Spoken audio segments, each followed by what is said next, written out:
Okay, good morning, everyone. Hello, hello. How's the sound? Looks good. Well, it's early in the morning on Saturday, so and we had to sort of move inside our wonderful Kopi shower. I'm very grateful for everybody who came. We had a beautiful, beautiful evening and inauguration of this 2-day symposium yesterday. We spoke a lot about curing, about ancestral medicines. And I think two things I'd like to sort of take with me and take with us from yesterday. I think one is, in a certain way, there's always this question, you know, what does all of this mean to us? What does it mean to our lives? What does it mean to people here in the West?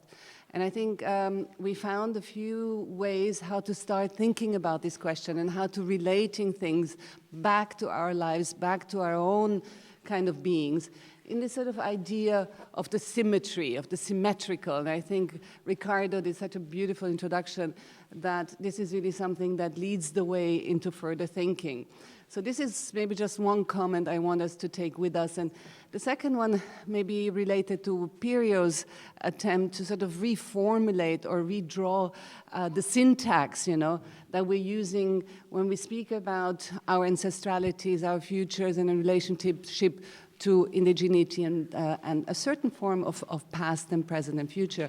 And I think, Pirio, you said, you know, we're struggling for new terms, and some of the terms like becoming or symmetrical anthropology or ancestral futures, even traditional futures, these are terms people are experimenting with, and they come, some from French thinkers, some from other schools of thoughts, but they lead the way in sort of redefining our thinking, or the decolonialized thinking that you were talking about. And I think this is a very important process that is actually rather recent at the end of the day. And I think what a little bit our attempt of this sort of syncretic symposium, if you want, is also trying to do is sort of bridge these worlds of thinking, bridge the worlds of words, and bridge our attempts to sort of speak about certain things in different vocabularies and in a spirit of also mutual understanding. So this was my short sort of capture of yesterday, and I tried to sort of bring it onto today's morning symposium, morning session. I'd like to introduce the speakers, Alexander Ehrmann, who was here today, Karl Steinmetz, and Philipp Furtenbach is sitting there. So the three gentlemen. Philipp, would you like to share the stage with me? And Francesca, would you? No?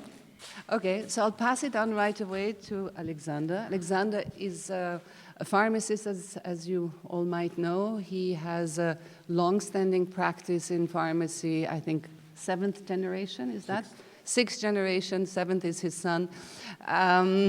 So there is an ancestral future in his own genes, and somebody who thinks extremely deeply about traditional European forms of medicinal practice. Thank you, Alexander, for being here, and thank you for having joined us, La Floresta, and welcome everyone to today's long day of talks.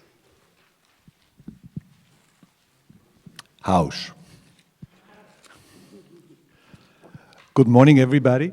Let me thank you and Francesca that they took me with them to the forest, to the jungle, which was left a deep, deep impact on me. And thank you for this occasion here, that now the Huni Queen are here, and it's for me it's a wonderful situation. It's I feel I was in the forest for 5 days only, but I got so deeply connected, and I was so deeply touched by how these people live, and I took with me how much we can learn from these people. And now we're all here together again, which makes me really happy.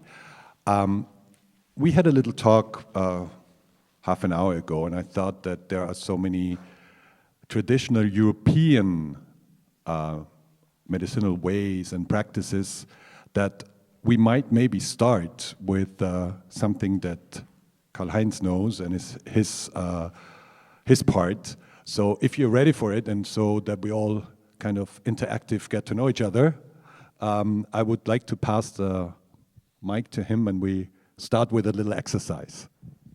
Maybe I'm in the way here. No, it's okay. Okay. So, good morning. My name is Karl. I'm maybe a representative of the traditional Viennese medicine. You have to imagine that in the city center of Vienna in the Middle Ages, there were more than 30 sweat lodges or spiritual saunas. I brought here for you a kind of exercise of the Viennese medieval saunas.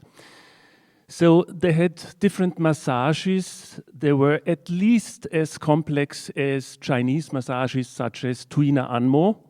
And there is one exercise that we can do here without massage tables. It's very easy. You need your fist, and the fist has an eye, it has a roof, and it has a face. So today we only work with the face.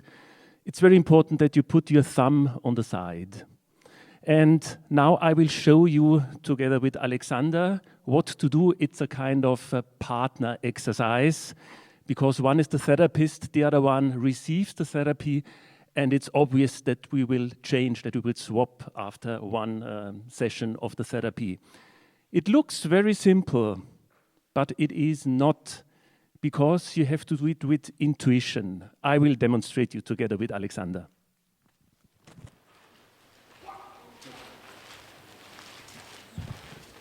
You have to turn around. And the first thing is try to stand with your feet like the distance of your shoulder. Not too wide, not too narrow. The person that receives the therapy just relaxes and stands very firm on the ground.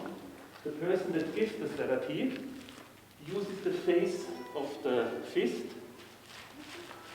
and you just have to, the medieval term is klopfen, this area here. There are two mistakes. This is not medieval klopfen. This also is not klopfen. You must feel the energy coming from this region. Here you have your spiritus naturalis, the basal energy. Here you have spiritus vitalis, but now we need the spiritus naturalis. So the energy is really coming out of here, going up, and, well, flowing through your arms and going through your fists into the body of the other person. So it is really a spiritual exercise. I just showed you.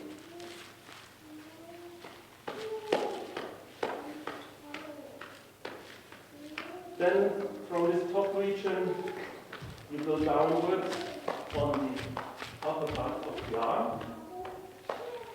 And back again. Please never touch the spine with the fist. It's very dangerous. You can gently go over this region. And the second exercise is you open your fist and you do it with your open hand.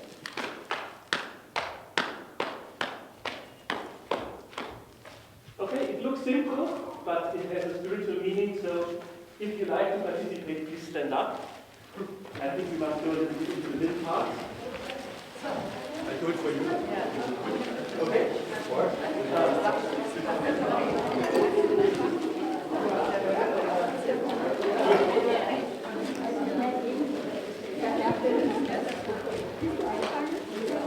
It is very important to have a very good distance. If you're far away, you cannot do it.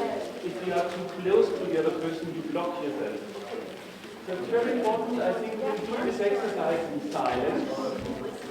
Because the medieval saying goes, in the sauna, it must be as silent as in church, because it is a spiritual exercise.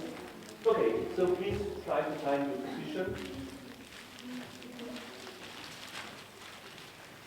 And I would like to invite you to feel first how to stand.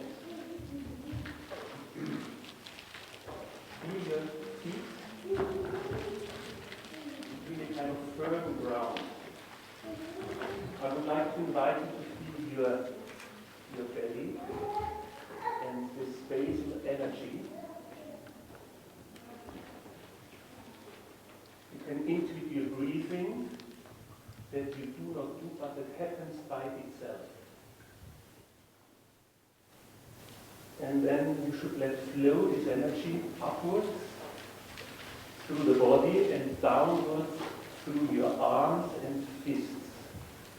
And whenever you can find this energy, you just express it through this therapeutic touch of the breathing front.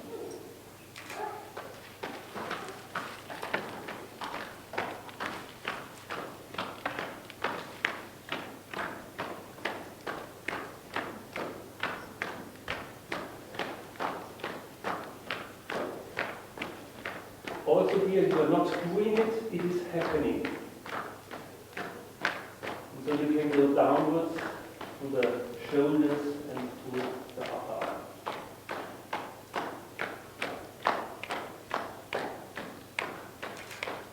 Not too much below, so you have to stop somewhere above the elbows. And then backwards to the neck.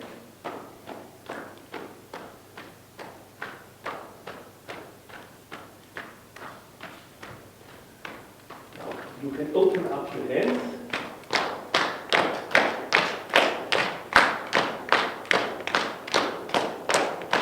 Also go downwards and back upwards.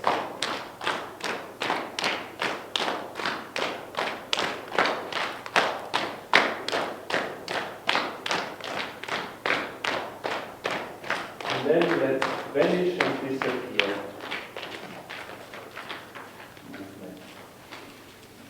Those people breathe. Warm, alive, full of energy. Okay, then we turn to each other and do this. And then the different shifts the person that received now can give, and the people that gave now can give.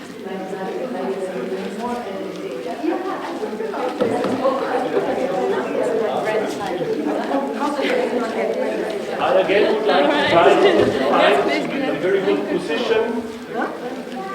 Stand with your feet almost to the same distance as your shoulders are wide.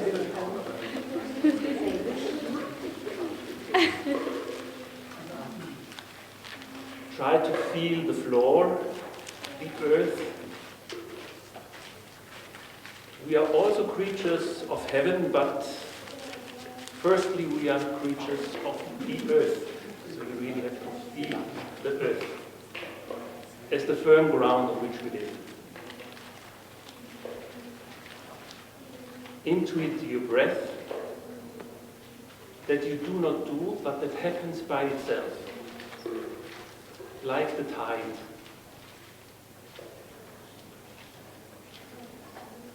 Try to find the spiritus naturalis, the basal energy that is in your belly, flowing upwards and then downwards through your arms and fists. Whenever you have found this energy, you can express it by this therapeutic knocking, therapeutic touch.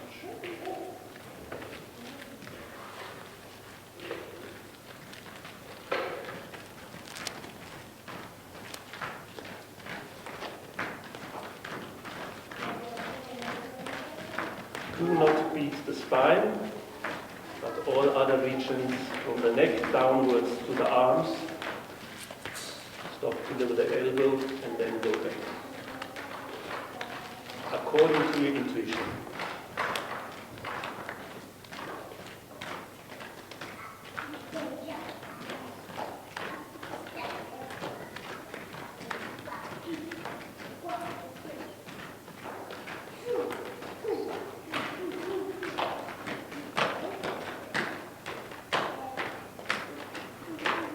Now you can open up your hands, and with the flat hands you can dare to be a little bit more energetic. You cannot do them now.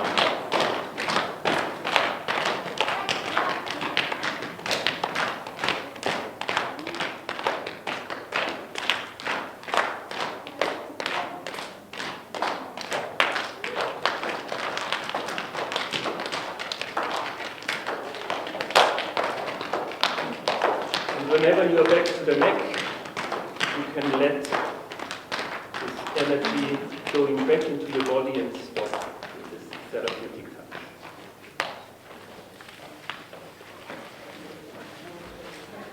Now we turn to each other and thank each other. Thank you very much. A little glimpse of what has happened around 1440 in one of the 30 saunas, sweat lodges in medieval Vienna.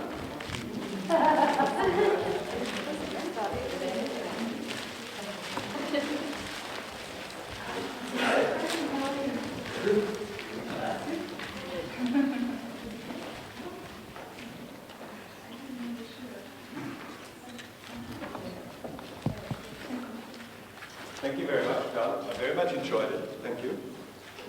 And I think it brought us right into the topic that we are talking about today, the traditional European medicine. You said it was 1440, roughly. Yeah. Is there one of its kind still existing? I don't think so. I hope to find one spa that wants to build up with me original Renaissance or medieval therapeutic spiritual sauna. So if you know a spa that is open to that, please call me. So, but this is telling us that there is such a rich tradition, and we kind of lost it.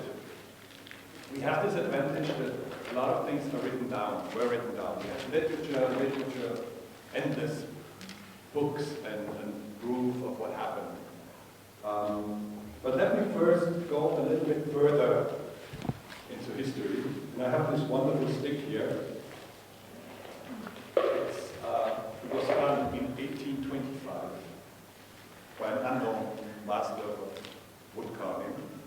And it's a so-called Asclepius star, a wooden piece. It has, and it's the symbol of us pharmacists. First of all,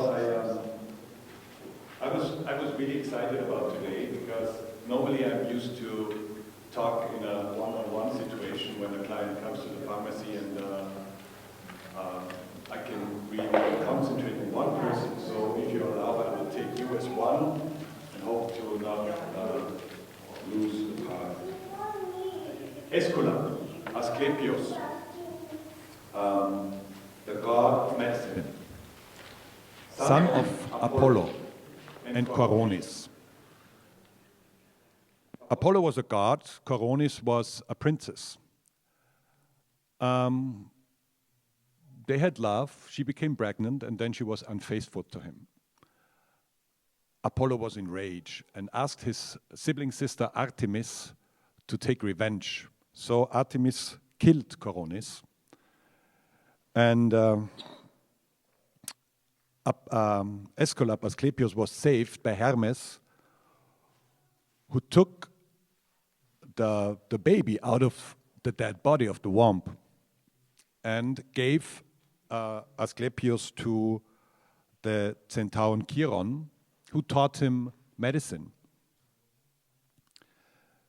He became such an expert that it allowed him to bring back the death to life within the blood of Medusa, with the help of the blood of Medusa. Of course, this was a terrible threat for Hades, because he said, well, okay, if there are no more dead, I don't have any job, I don't have anything to do. And he complained with his brother Zeus. And Zeus had him killed by thunderbolts. Because of this, Apollon got such enraged that he killed all the Cyclops who did the thunderbolts for Zeus. And that was, of course, it's Greek mythology. But what came out was, and it's still the master of medicine, Aesculape had 9 kids. One of them, for example, was Jiboia, which is the goddess of hygiene. So, and I'm very glad that I have this stick because it's a wooden piece with a snake and his face here. And the snake I was able to see is a very, very important animal for the Hunikuin people, as you have all the patterns here that mostly come from the python. Well, as Daniela said, at least I think I'm 6th generation pharmacist. So I grew up in the understanding of what at least for my parents was meant to be, what it was meant to be a pharmacist. And we, back then when I was a little kid, we always had many tinctures and tonics and whatever in the cellar, and I was sent in the cellar every day to stir them up and to take care of it. Sometimes I make the joke that it was a kid's labor, but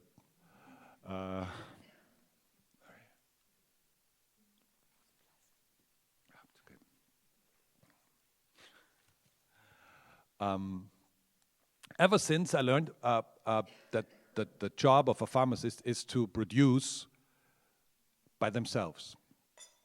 What happened then in the 70s I think at least in Middle Europe, in the so-called Western world, was that the modern medicine took over. You have to imagine I don't know, probably broke your leg and you went to the hospital, and what happened? They gave you sleeping pills. Of course, first they took care of your bone, but then they gave you sleeping pills so you could rest.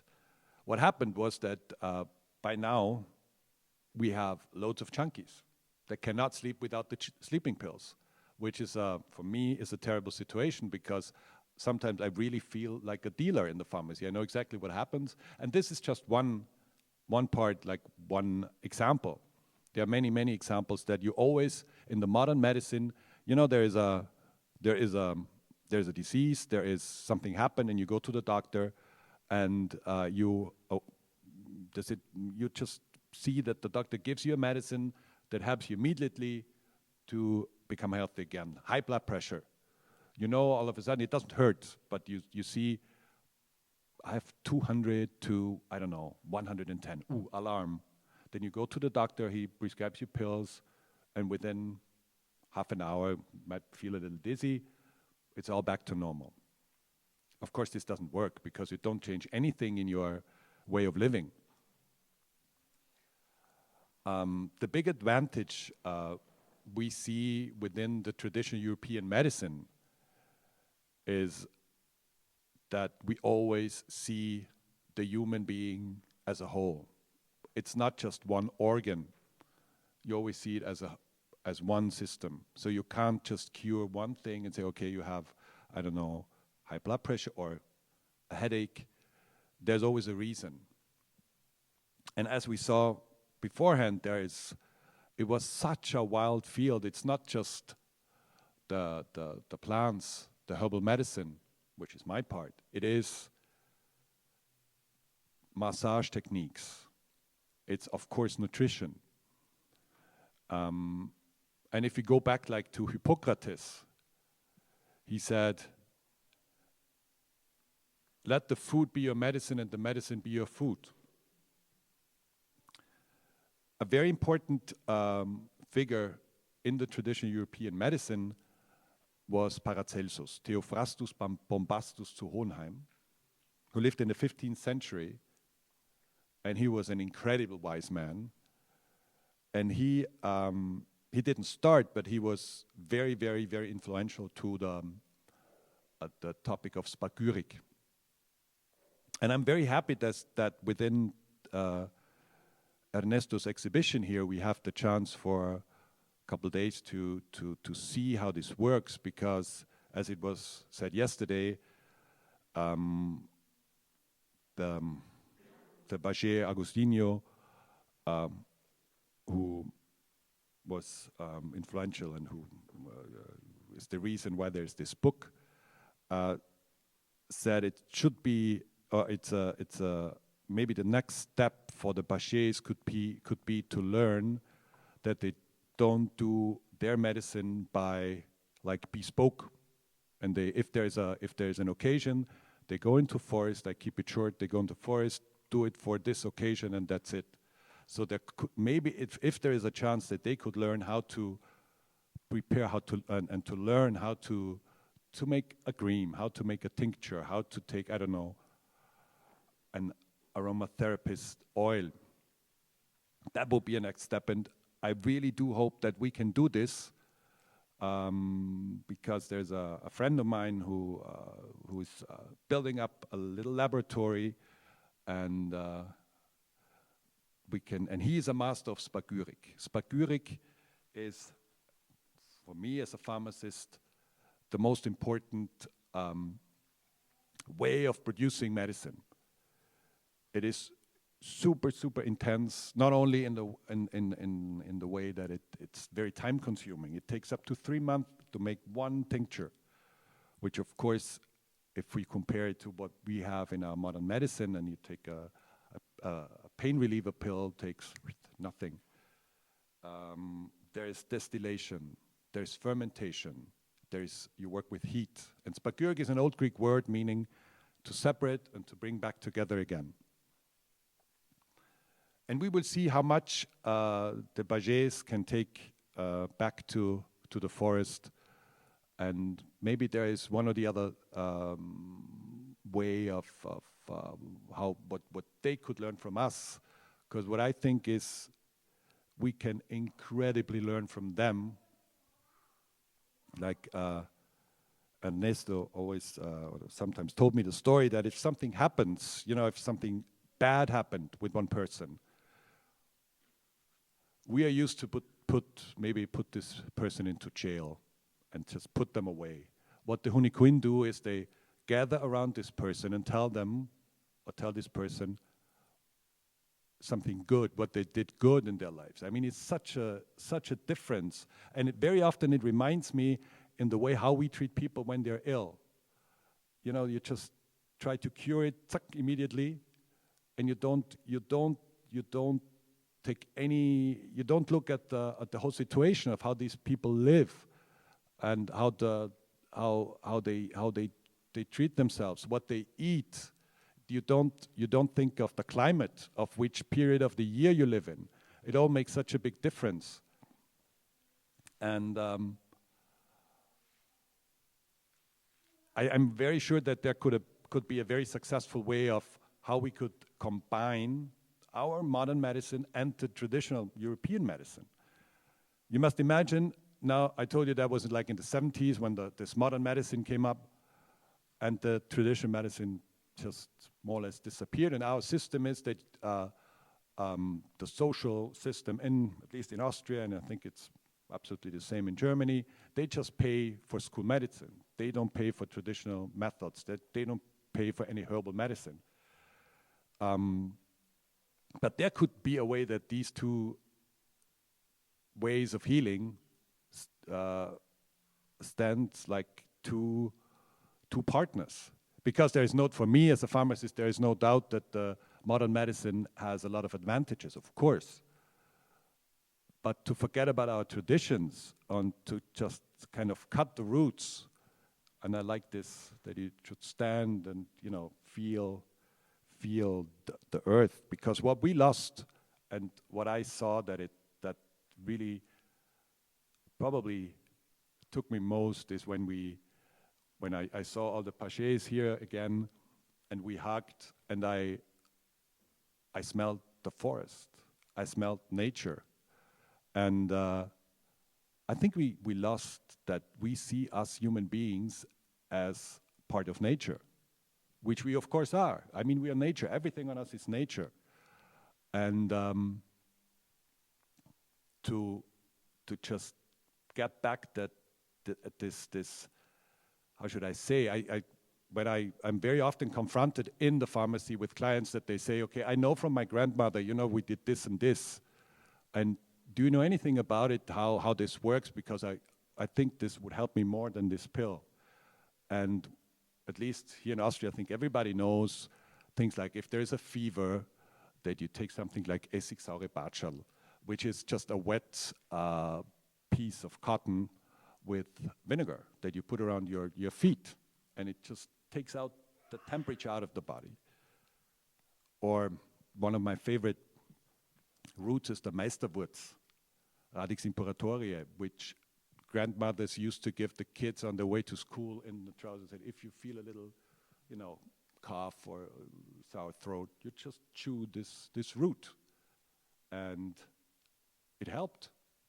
Maybe also because it was grandma who gave it to them and took care of them.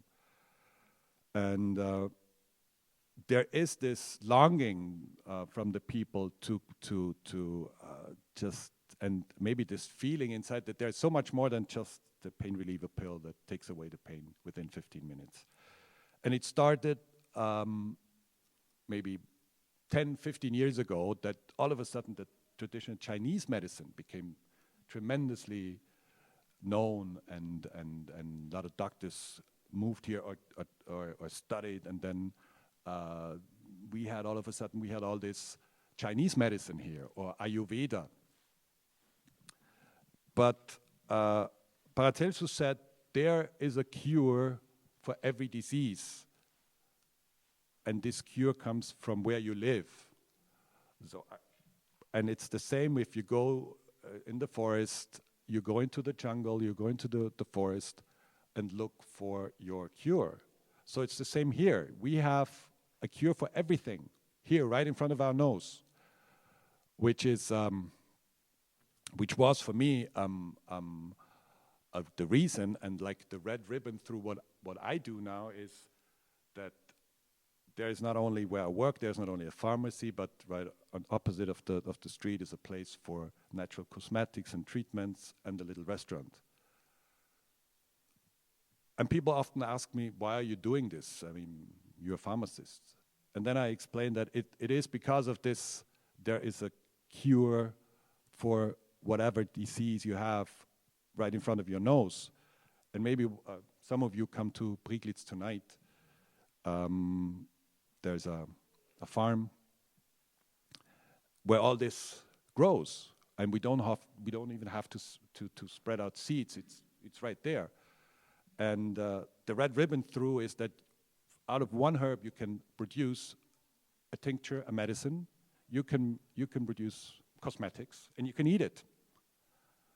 And I'm very happy and glad that Philipp is with us today, because he ran the restaurant many years ago, and now we do this together, and we went to Prieglitz together 3 days ago and took care of the place, and it's a wonderful work. And I see for myself, I think it's, as a pharmacist, you get so close to the people, maybe even as close as a doctor. And people tell you if they come to my store, they tell me everything without any borders, they're not shy, and that's how it should be. They tell me about their hemorrhoids. Fantastic, yeah. So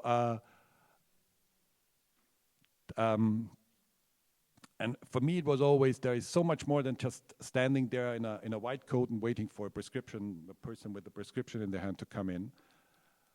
And I think that within what we do and within this, what's happening now, why I'm sitting here, that might be a reason, because I think for me it is super thrilling, and feel I don't know how much time we have left. Yeah, okay. 2 more minutes. 2 more minutes, fine. When I was in the forest and we did a ritual, it was fantastic for me, and I think that's for me now, this is a good ending of my talking now, that within this ritual, it was crystal clear for me that what I do is, I'm meant to do that what I do, and it's perfect for me. And I'm very, very happy and glad that I had this situation to come with you guys to the forest and to see you here now. And I will pass the microphone now to Karl-Heinz. Can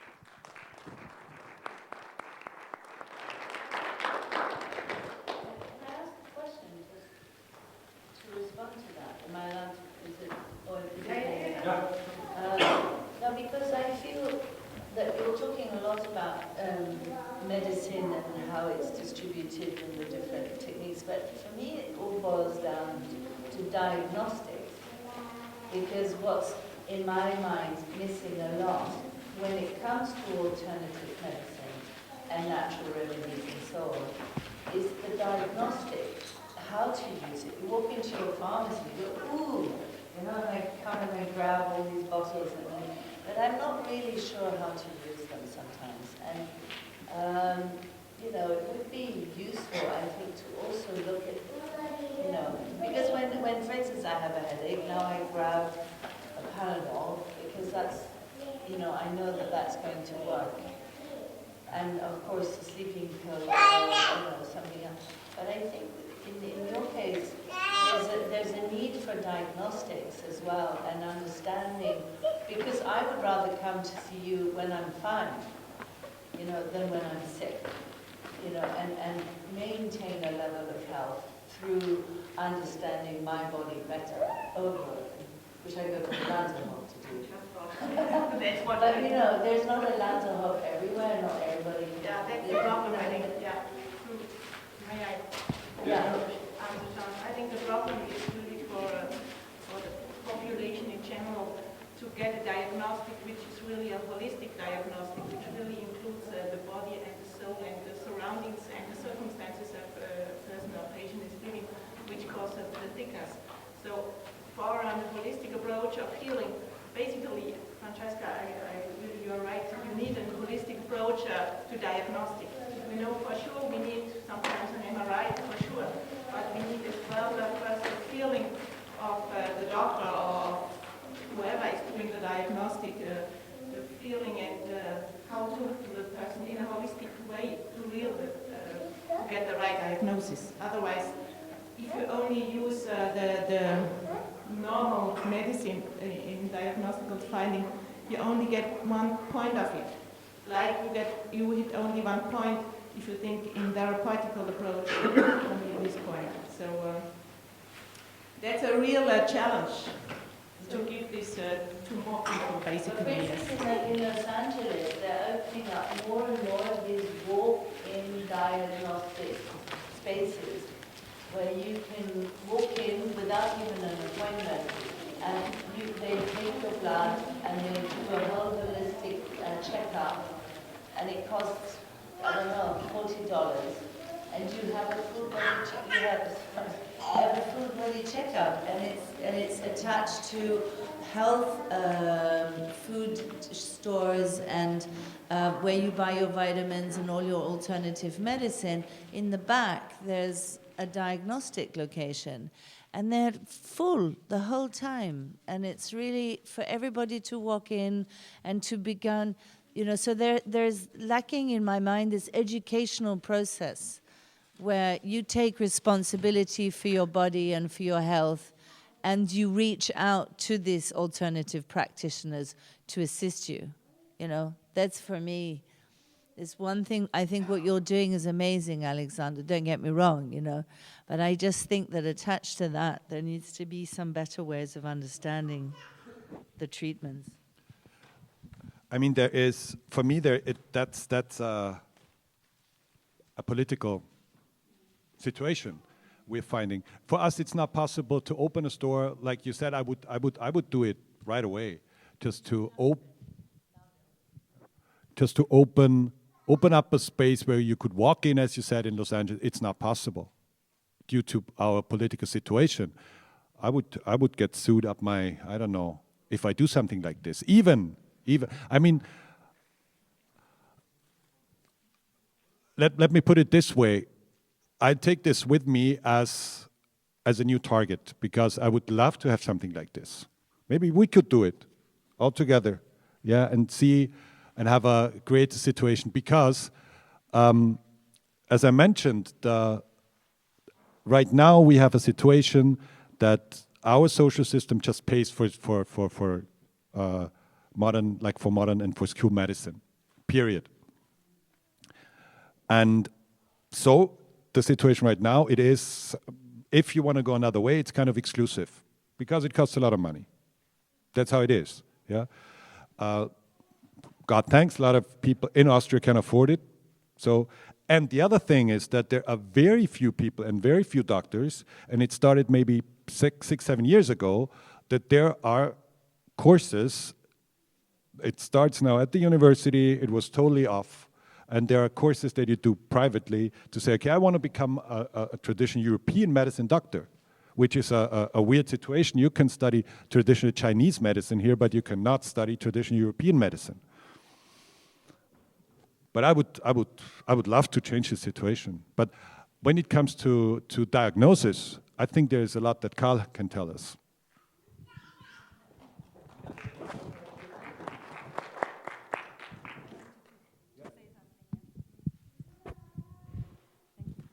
I'm here as a holistic physician, and I'm with you that we need more and more to work together, and there is a lot of need of more physicians who have a holistic approach, and I try very hard to bring the so-called school medicine together with the holistic medicine. I'm a homeopath and physician, and so homeopathy also has a long European tradition, and so I think working together will be a great chance for us, all of us, for the patients and for the physicians and the pharmacists.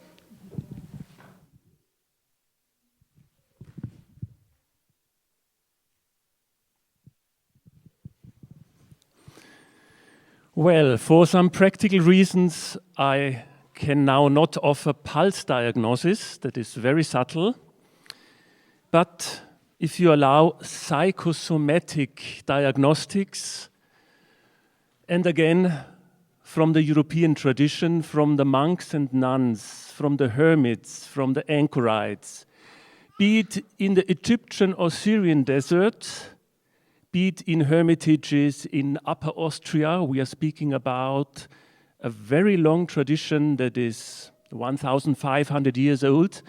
And you can say this is psychology before Sigmund Freud, or psychosomatics before Uexküll. And therefore, I just want to go with you right into the material. 7 animals. And the diagnosis of the monks was, all of you can find the 7 animals within you. I cannot unfold every animal. Diagnostically and therapeutically, I will focus on the mole, Maulwurf, funny animal that I think not a lot of people here have already seen, and obstipation, mole and obstipation. But first of all, I want to name at least all of the animals, explain some of them, and especially with the mole, I do not want only to present diagnostics, but also some therapeutic attempts. One that we will not do together, I just will show you. A last one that we can do as a group experience, because there is not only Asian mantra singing, but also Christian, Cistercian, Hermetical mantra singing, and if you allow, this could be the end point of this little presentation. So just the 7 animals. It's not important to note it down. You can ask yourself if you can find this animal within you. The pig, the monkey, the bear, the donkey, the dog, the lion. So what does this mean? How can this be used for psychosomatic diagnostics or analysis? I just want to demonstrate this with some of the animals, not with all of them. Medieval people, and especially monks and nuns, were fascinated by monkeys.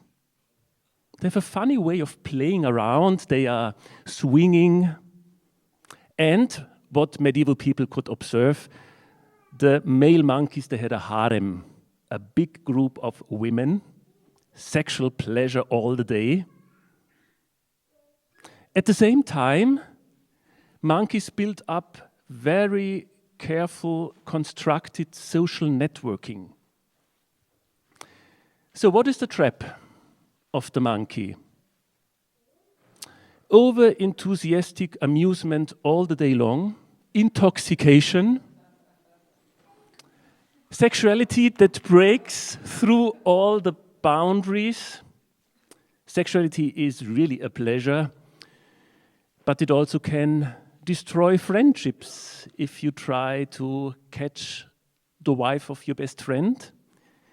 So, at the same time, this monkey has this sensitiveness for socially living together. What did the medieval monks and nuns think?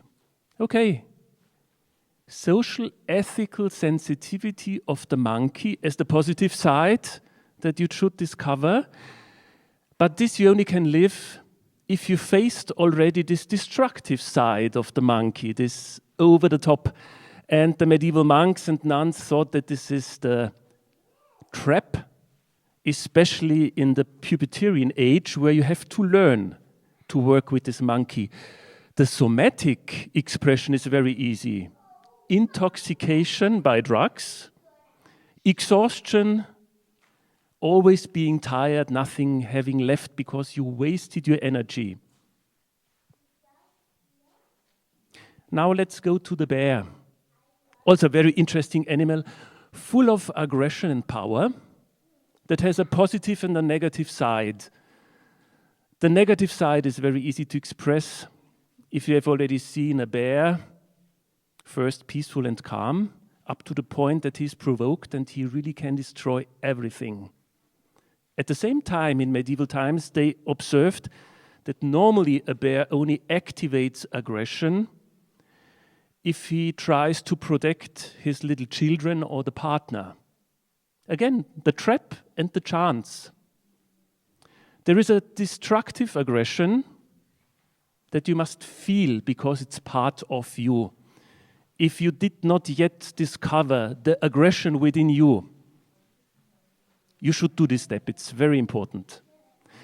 As well, you should discover the positive side of this aggression. There is holy anger. Whenever you try to protect people that cannot protect themselves, for example, by a demonstration, by being loud, it's holy anger. What is the somatic expression? High blood pressure, the heart beating quick, all hyper status in the body, too much hormones, too much energy, red head, sweating. Now, last but not least, I want to focus on the mole. And with the mole, I want to go a little bit deeper into somatic things, and I also want to offer you some monastic exercises how to deal with this animal. With all the other animals, we could do the same. We could really go into depth, and it would be necessary to meditate on each of the animal. That was done in medieval monasteries. It would be a kind of shamanistic facet of Christianity that is completely lost. So I'm very happy to discover the shamanistic facet of the mole with obstipation. A mole is a very interesting animal. It does not really rest in winter, and so therefore, to stay vivid in winter, it must collect goods underground. It does little tunnels with chambers of food. And, well, not the medieval people had this thought, but I have it. It's a little bit like the Swiss bank accounts. Hidden chambers where you can collect money that nobody can see. Greediness, avarice, possession over the top, taking, collecting. It's a normal thing of life, but from the mole you can see also the other movement, because the mole eats the possessions, the mole digests the food, and then does 10 meters of tunnel within 1 hour, reinvesting the possession. Again, you have the positive and the negative side. that you should try to feel within you. We are not talking about animals in the countryside, we are talking about the animals of our soul. The somatic expression, dimension of the mole, you can easily read on your body. Breathing in a lot, but not properly breathing out. It is getting a gift, but also giving it back. That's the meaning of breathing. Getting a divine gift and then giving yourself. It's not easy. This we could learn from the mole, taking and giving. Another expression is this hard muscles, especially at the neck and at the shoulders. We already did one exercise. There is no wonder why a possessive society with computers and all these working places produces this kind of shoulder syndrome. It really has to do with the mentality of our society. And another thing, obstipation. Who cannot give in a spiritual, in a psychological way, is in danger also not to let loose when sitting on the toilet, because you have to let loose. But please be careful, this monastic psychosomatics, they work only in one way. If you have obstipation, it is not clear that you are avaricious. There are many reasons why you can have obstipation. It only works the other way around. If you are avaricious, highly possessive for more than 10 years, it's almost expectable that you produce some of the symptoms. I think this is very important because now there are also some spiritual psychosomatic concepts on the market that try to tell patients that they are responsible for cancer and for everything. And some of these concepts, I think they are really cruel. I like more this open psychosomatics of the monks. No, there is no causal correlation. But there is a link that we want to discover. Okay, I could now unfold the psychosomatic syndromes of all the animals, but I promised you some therapeutic approaches, some therapies. Again, of Viennese monasteries that you can find just around here. In the city center of Vienna, there are something like 8 or 9 convents. What is the healing message of the Viennese monasteries? I will show you one. The big prostration. A body exercise where you can learn how to give, to discover this one dimension of the mole. It's interesting when Christianity and European culture lost spiritual body exercises, young people discovered yoga. It's obvious why. When Europe is stupid enough to waste and loot body experience with a spiritual meaning. Okay, sensitive young people, they are very creative to find sources.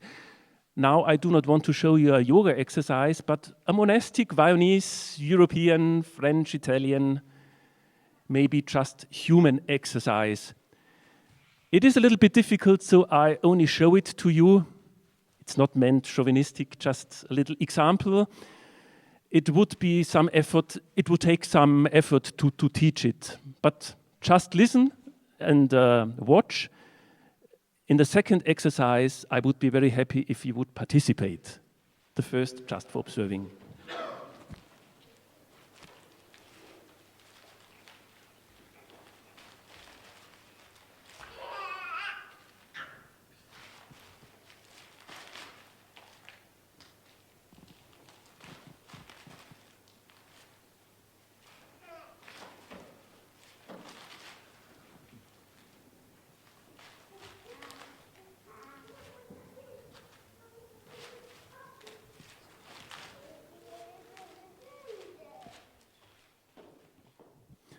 "33 times this exercise. Jesus Christ lived 30 years of humility. Humility comes from humus, from the Latin term, the ground, the earth. Do you really believe that people that are always in the heaven of their ideas, no longer realizing that they're walking on a firm ground, on the earth, that they could have really a successful life? Humility is a very important dimension, and we come back again to the mole. There happens something if you do this exercise 33 times in a row.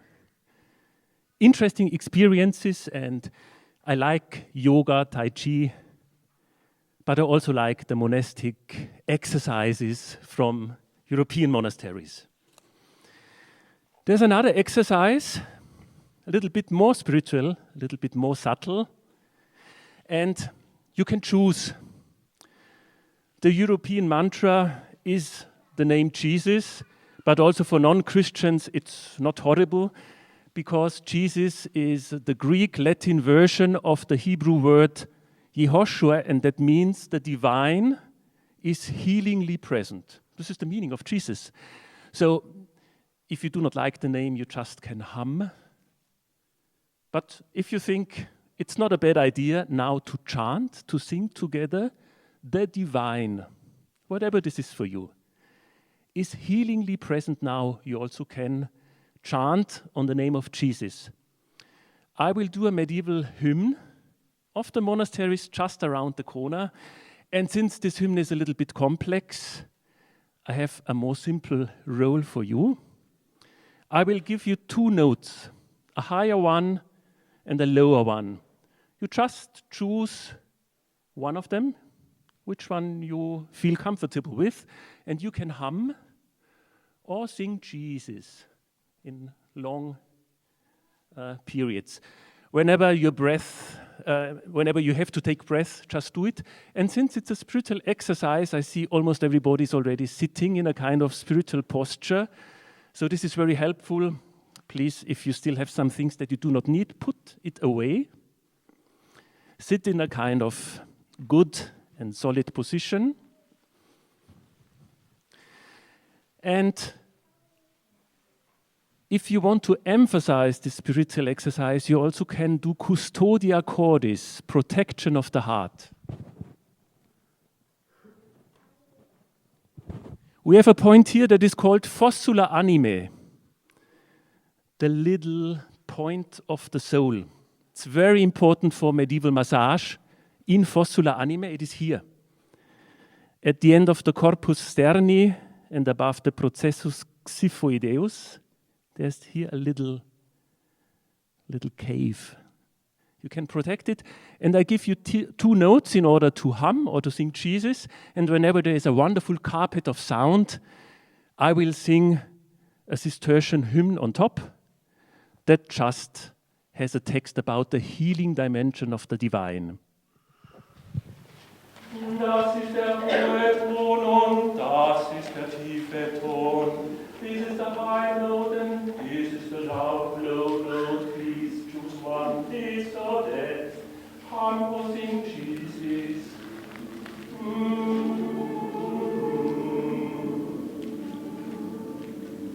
Do. Be courageous. Dum, dum, dum, dum. Mit der Kirchenmusik, das sind die zwei Töne der Kirche.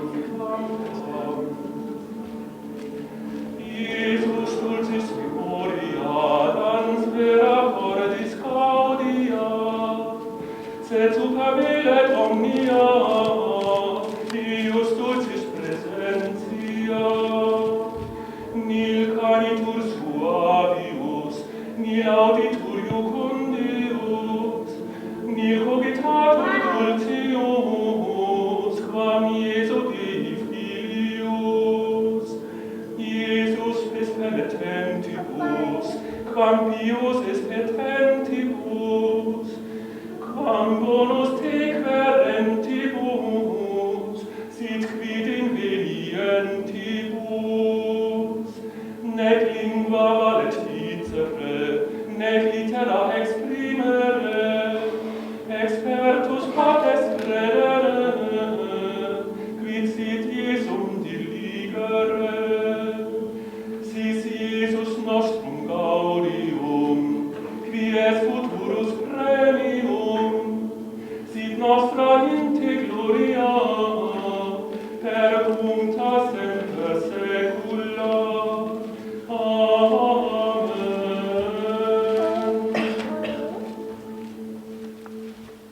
Thank you very much for exploring healing dimensions from European monasteries.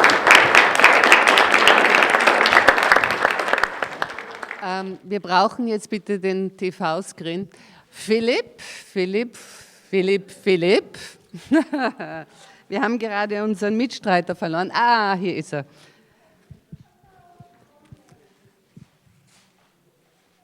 I'd like to welcome one more time Philipp Furtenbach from the und Collective, artist, practitioner, and somebody who's going to tell us about his experience, an experience he had in Priglitz, in the place we have just heard about for a few years, living there, mainly outdoors, out in the nature. Okay, hello.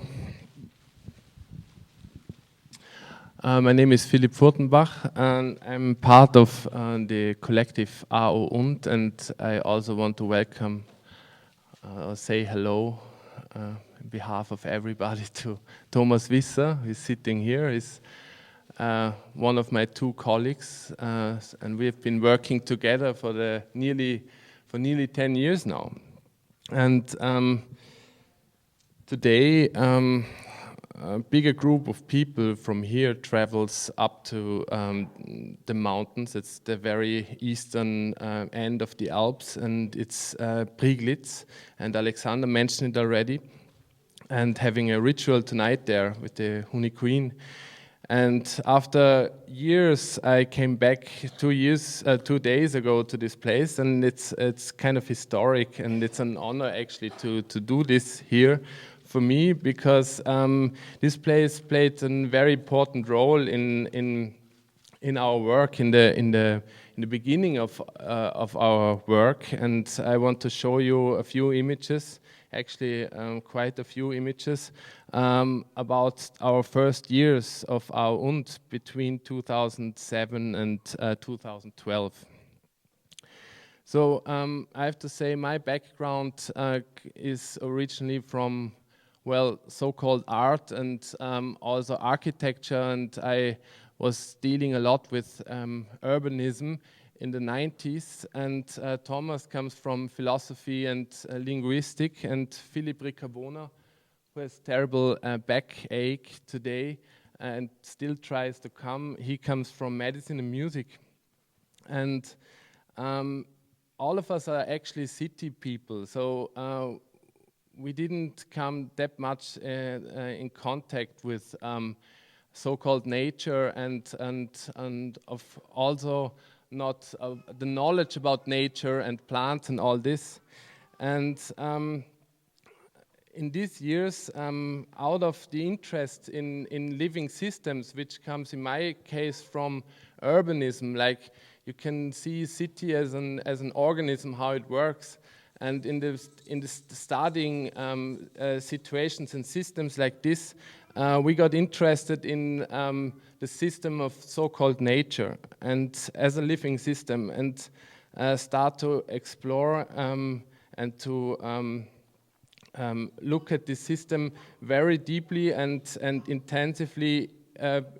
First in Priglitz, we spent there 2006 and 2007 all together, counted together each year, I think 2 months just outdoors, standing up and getting up in the morning at 5 and went to bed at 10 at night, coming back. And Priglitz also actually the place where this name und comes from, because we found from an abandoned grocery store the signs, and this was A und O, and we made an anagram, and since then our endeavor is called A und. So that was me 10 years ago, and 20 kilos less. Philipp Ricabona and Thomas Visser here in the großes Walsertal. This is foraging. So we did a lot of foraging also. So looking at plants, and plants are interesting as they are also representing sites. And actually our work has a lot to do with one central topic is the system of site and situation. And here is Meisterwurzernte. It's the, I think you will be able to see this process of a specurical process of Meisterwurz happening here in the next weeks. And this is Weißdorn. Weißdorn, hawthorn in English, it's the wood which burns the hottest, has the highest calorial value. And also it's, the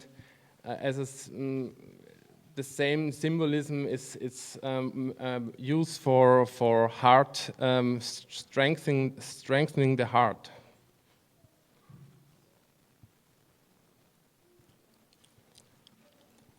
So places, plants show qualities and aspects of sites and places.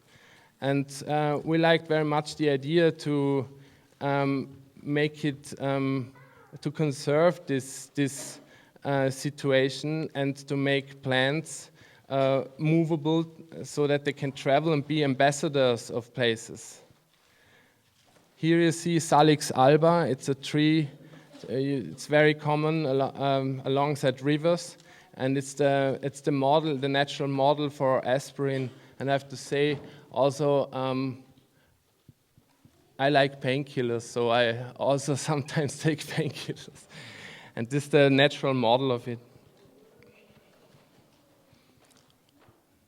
This is birch tree, and this is now in alcohol, and the advantage, you can dry plants and use them for tea or whatever, but if you put them into alcohol and make a tincture, the advantage is you don't need a lot of these plants, and in just regions like us where the natural resources are getting less and less, it's an appropriate way to conserve or to produce medicine. This is eyebright, majoran, raspberry, horseshoe, something, I don't know, Huflattich. And this is primula, one of the first flowers in the spring. And Wacholder, the thing what is in gin also. So we also collected or foraged other things like this, I don't know how it's in English, lichen I think, and also raisins and also animal products. And in the first 2 years we produced a lot of medicine also, which was also given to the people by Alexander in the pharmacy. And this is Knabenkraut, so you can guess why it's called like this. It's a potent, it's for potency. And here you have this symbolism also what a plant shows, and the interpretation led to its use for people.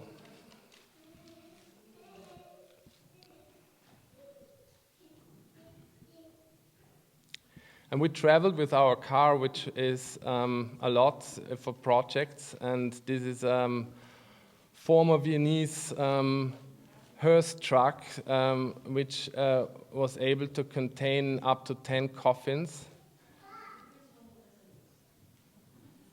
And was like a mobile laboratory. We did tours, making portraits of landscape people, doing interviews with people.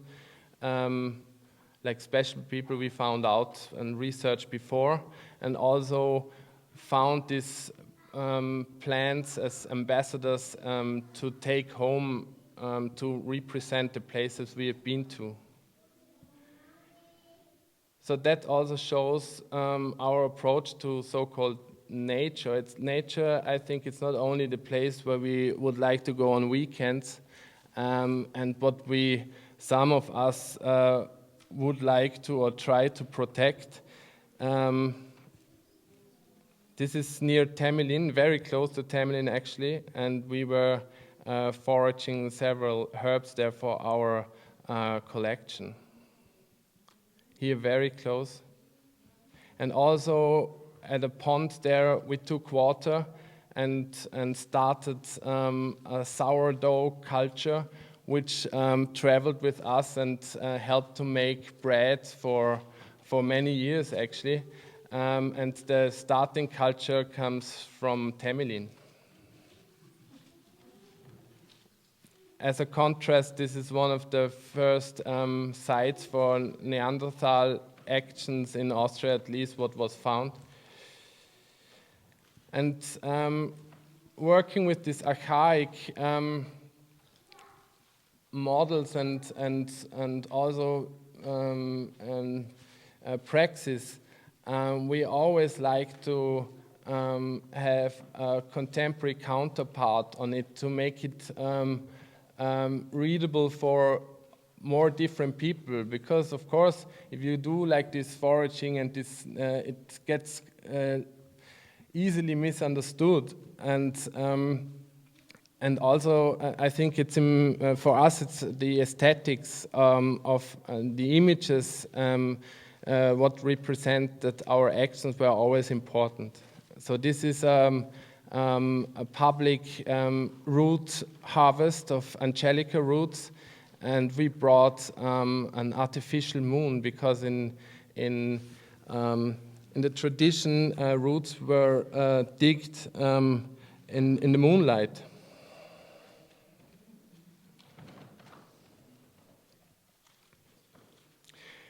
And we heard about Paracelsus already today, and I find still it's really must have been a quite interesting person, quite an outlaw, and because he was the first one to teach in a university medicine in German, so there was not this elite idea. And I liked very much his saying, I hope if I can translate it the right way, in the light of nature, the invisible gets visible. And I like how I interpreted his idea of nature, which rather I think means an overall fabric and the context itself. And that's why I think probably even Detroit would have been considered as nature by Paracelsus. So this was 2009 in a project together with John Gerard, Irish artists, and this is like all our, at that time, the collection. And it got even more dramatic a few months later, which was a few weeks after the death of my mother.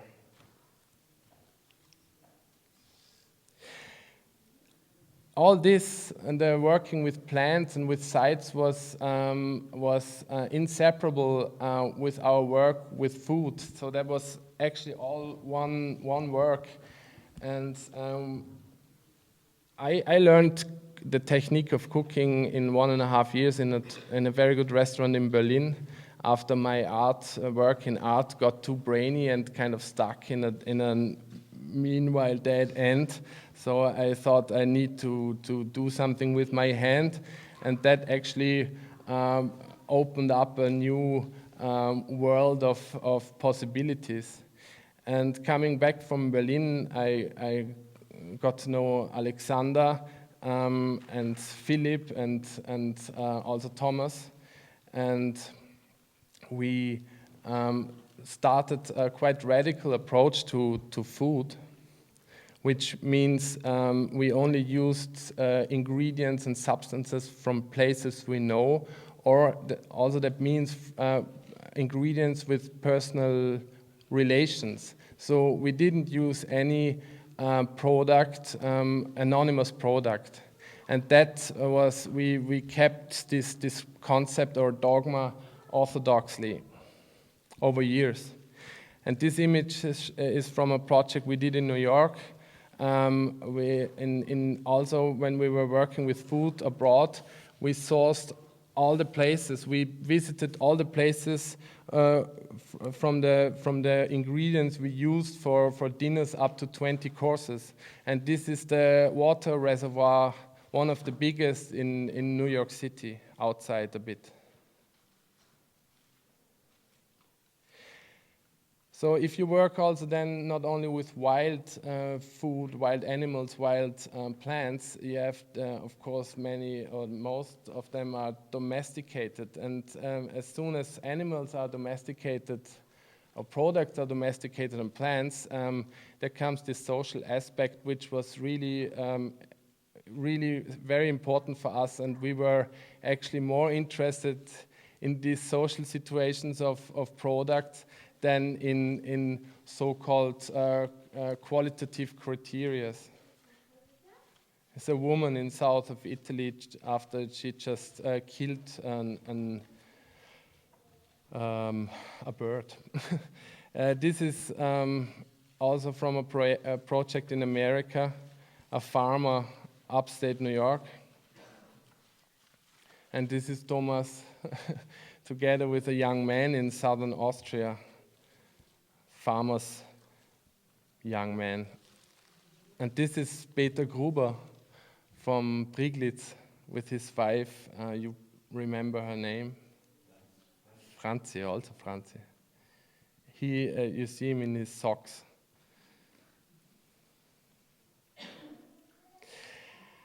So when in the first 1.5 years we worked in a place in the Gumpendorfer Straße, which was provided by Alexander, and we were the ones actually to open this place and had the chance in a relatively funded situation to really follow a radical approach to food and also to perform this in this little space far beyond service culture, what people might be used from restaurants and other places. So we considered it rather as a performance, and people really actually couldn't ask for something. We just gave people what we thought what would be good for them. And this is this is the famous soup, one image of it, which was in the end 2 years old, because every day we kept a rest of the soup and brought it into the next day soup. And it was a really big hype after this soup. So people who had sick people at home came by and asked for bottles of this soup because they thought, I don't know if it worked, it was that it could help these people. And here you see also cooking actions in Priglitz, where we, as I said, spend a lot of time. Quite elaborate cooking for a bonfire situation.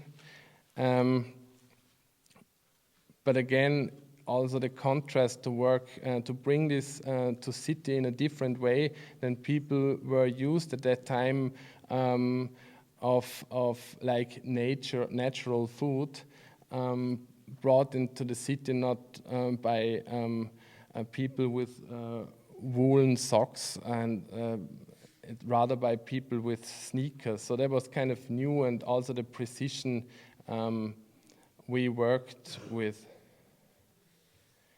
So we did menus up to 20 courses, and we like this very much because it's a Fingerübung. I don't know how you say in English. It's like a basic exercise for conceptual working, actually, because every dish has so much to tell about the ingredients and also the order, what comes after what,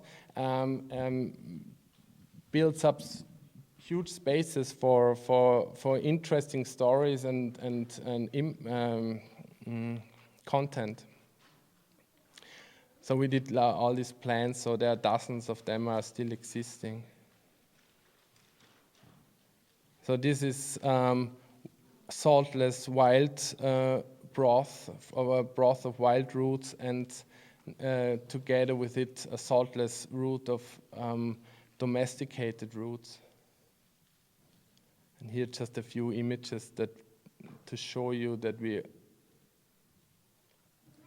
could even compete with top restaurants. So this was in Alimentary.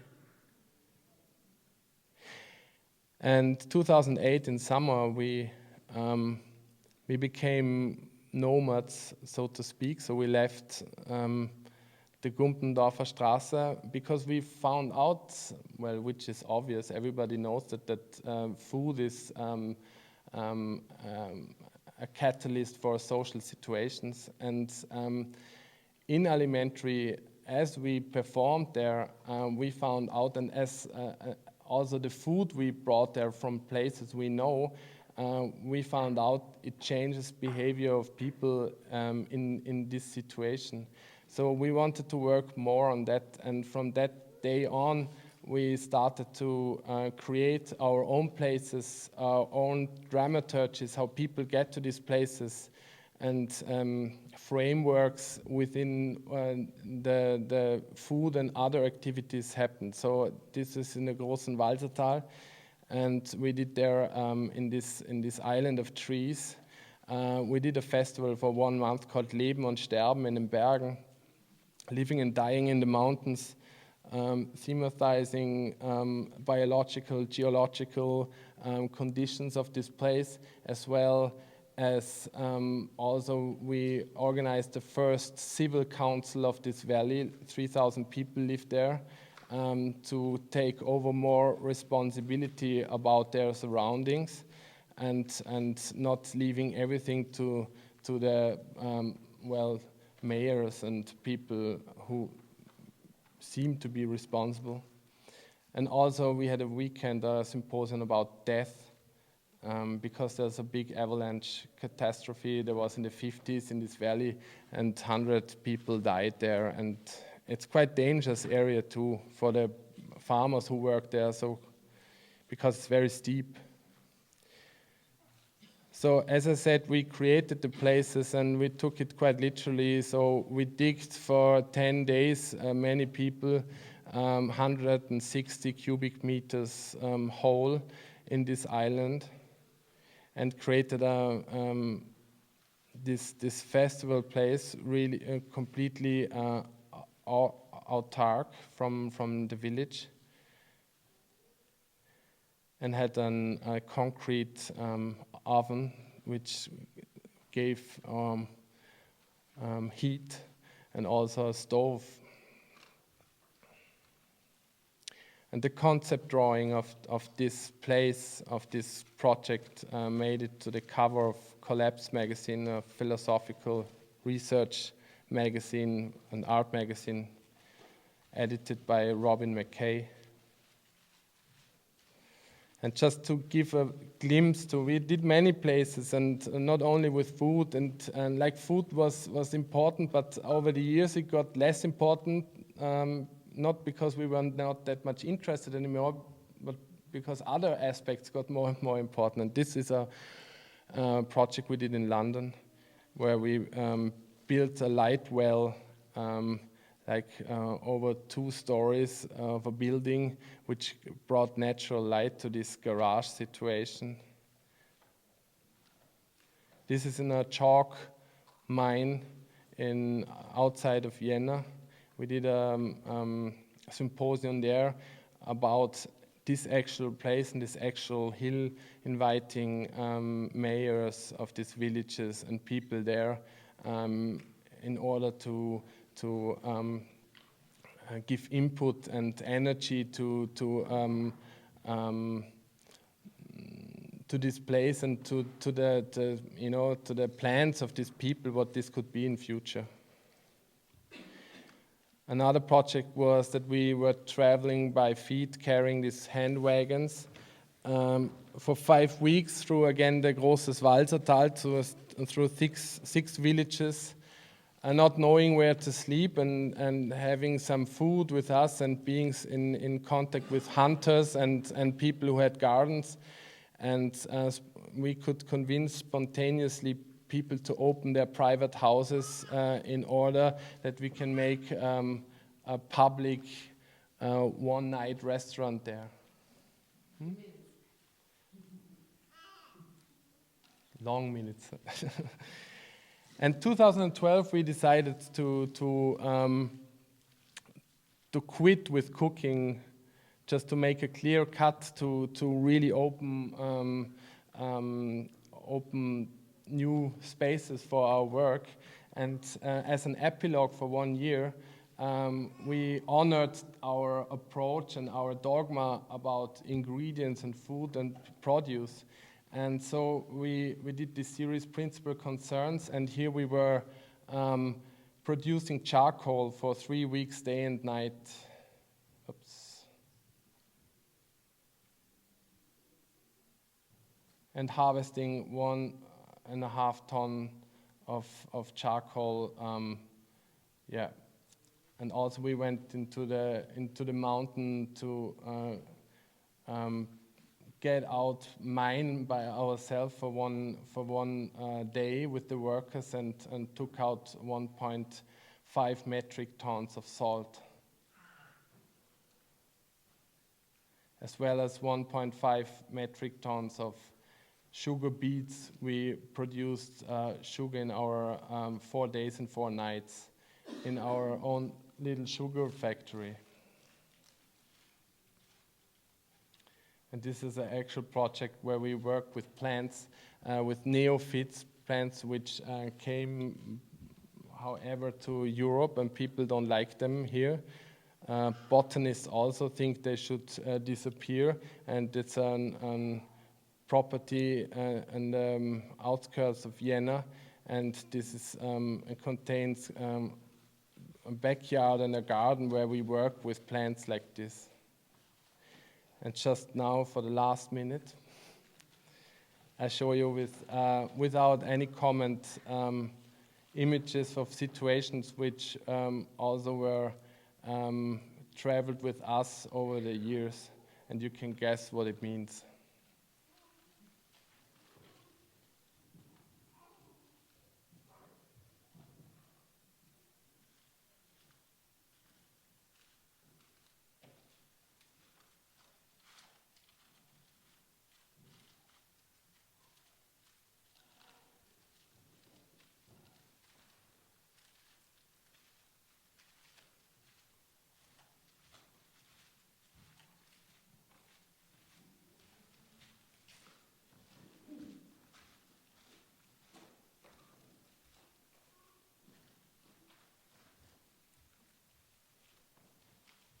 Thank you.